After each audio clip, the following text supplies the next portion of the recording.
Easter Sunday. It's meant to be a time for family, renewal, and tradition.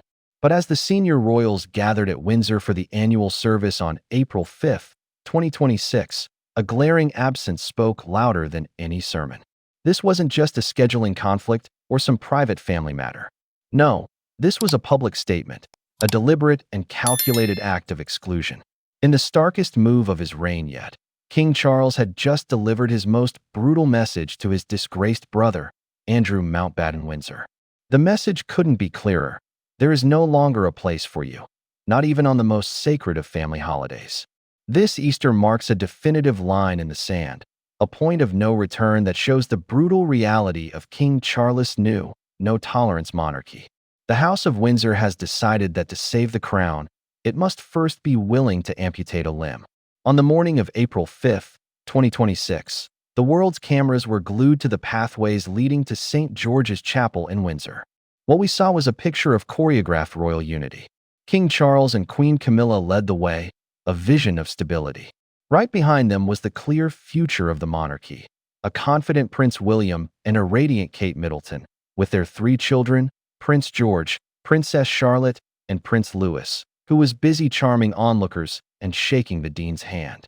This was their first big family outing of the year, a carefully managed display of strength and continuity.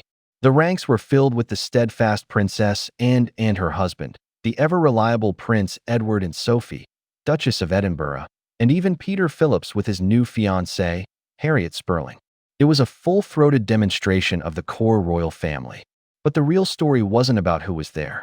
It was about who was missing. For the first time in years, Prince Andrew was simply nowhere to be seen. Just a year earlier, at the Easter service in 2025, Andrew had walked with the family, a controversial but still present figure. That appearance, reportedly a decision made in the spirit of family unity, was only possible because William and Kate had decided to spend that holiday in Norfolk, avoiding any awkward public run-ins. This year, though, there were no such allowances.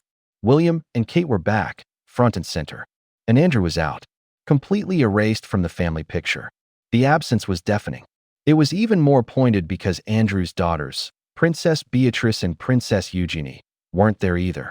While palace sources quickly said the princesses had alternative plans with the king's full blessing, the visual message was undeniable.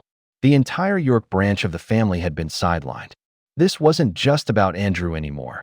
It was about cordoning off his scandal-plagued part of the family from the clean image of the new monarchy. While in the past, some tolerated Andrew's church appearances as a private act of faith, the public mood had soured.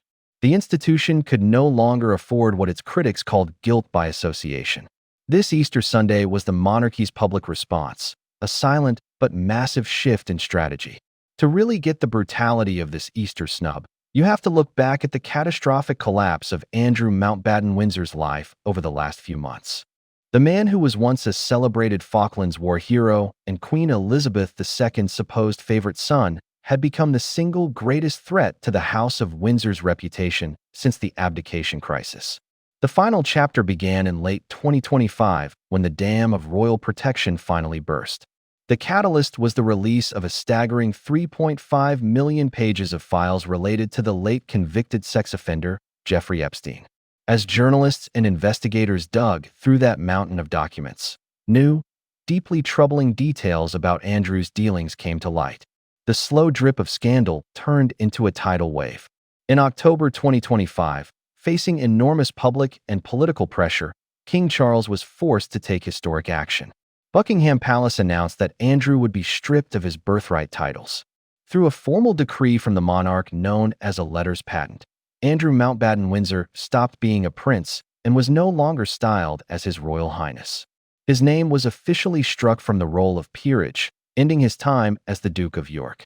The palace statement was shockingly final, noting the king's utmost sympathies were with the victims of abuse. Along with this public stripping of titles came a private eviction. Andrew was served formal notice to leave Royal Lodge, the sprawling 30-room mansion in Windsor that had been his home for 2 decades. This was more than symbolic. It was the physical removal of the disgraced royal from the heart of Windsor. By February 2026, moving vans were spotted at Royal Lodge, and Andrew had quietly left for a more modest and isolated life at Wood Farm on the Sandringham estate. Then came the final, unthinkable blow on his 66th birthday. On February 19th, 2026, unmarked police cars swept onto the Sandringham estate. Andrew Mountbatten Windsor was arrested on suspicion of misconduct in public office. The allegations were tied to evidence suggesting he had passed confidential government documents to Jeffrey Epstein during his time as a British trade envoy. The image of the king's brother being driven away from a police station was a humiliation the monarchy had never experienced before. King Charles had no choice. In a stunningly direct statement, the king said, "Let me state clearly, the law must take its course." The Prince and Princess of Wales immediately put out their own statement, declaring their full support for the king. The old royal mantra of never complain, never explain was officially dead. Andrew was now just a private citizen facing a criminal investigation. As Easter approached, the thought of him appearing with the family wasn't just a bad idea, it was an impossibility. Excluding Andrew from the Easter service was much more than just the logical next step in his legal troubles. It was a strategic masterstroke by King Charles, a decisive act of leadership that cemented his vision for a new, slimmed-down, and morally accountable monarchy. For years, the Andrew problem had been dealt with using half measures. This year, Charles showed he learned his lesson. By making sure Andrew was absent, he wasn't just punishing his brother, he was protecting the crown. This was the king drawing a firm line between family and the firm. The message was that personal feelings, whatever is left of them, would no longer be allowed to threaten the monarchy's survival. Royal expert Phil Dampier noted that while Charles might still have some private tolerance for his brother, Prince William has effectively been given veto power over Andrew's public role, and William's position is zero tolerance. And you really can't overstate William's influence here. His relationship with his uncle is described as ice-cold and virtually non-existent.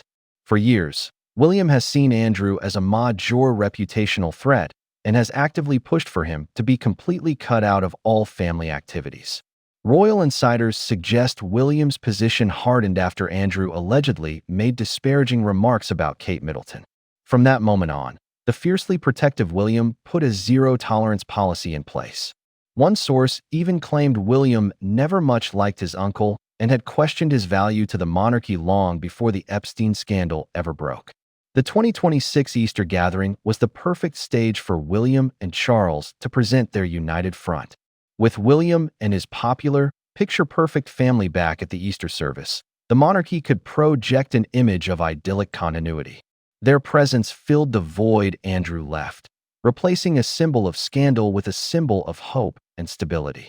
It was a powerful and deliberate piece of royal stage management. Andrew's presence in 2025 was made possible by William's absence. His permanent exclusion in 2026 was cemented by William's return. It shows that in the new royal hierarchy, William's vision for a streamlined, scandal-free institution comes first. He's not just the heir, he is the gatekeeper. Andrew's Easter exile is the most ruthless example yet of King Charles's long-promised slimmed-down monarchy. We've often heard this phrase in terms of cutting costs and having fewer working royals. But now we see its true, disciplinary power. It's not just about efficiency, it's about purification. The new model has no room for liabilities, whether they're financial or moral. The decision to also approve the absence of Princesses Beatrice and Eugenie is a key part of this strategy. While it was framed as a kind choice to spare them public embarrassment, it also serves to quarantine the York problem. By removing the entire family unit from the public stage, the king stops any potential story of Andrew slowly creeping back into the fold through his popular daughters. It sends a chilling message to the rest of the non-working royals. Get too close to a scandal, even by association, and you will be frozen out. The perks of royalty are now clearly conditional on protecting the brand's integrity. This moment also signals a major power shift inside the family. Prince William's hardline stance on his uncle isn't just a private opinion anymore. It's now official policy. Commentators have long suggested that when William becomes king, Andrew will be dust. It looks like that future has arrived early. William's determination to protect the monarchy for his own reign has clearly struck a chord with his father, who knows the institution's survival depends on the public believing in its moral authority. The love of a father for a son, or a brother for a brother, has been replaced by the monarch's duty to the crown. This act also draws a sharp line under the reign of Queen Elizabeth II. Her approach was often to quietly contain problems, hoping the storm would eventually pass. She let Andrew keep a foothold in family life, maybe out of a mother's love or a belief that private family matters were separate from public duty. King Charles has a completely different philosophy. In his monarchy, there is no separation. Any action that tarnishes the family's public image is a threat to the institution and will be dealt with decisively and publicly. This brutal Easter message wasn't just for Andrew. It was a proclamation to the world that the days of the monarchy absorbing scandals through quiet tolerance are over. This is a new reign, with new, sharper rules. The king has shown he's willing to be ruthless to save the crown, even if it means cutting off his own brother.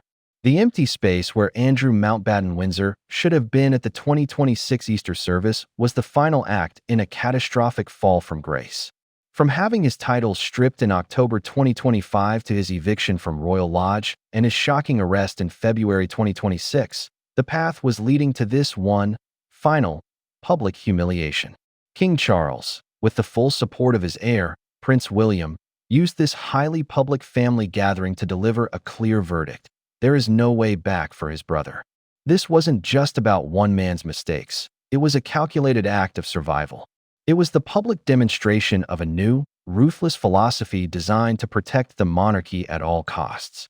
The soft touch of the Elizabethan era is gone, replaced by the cold, hard pragmatism of King Charles III.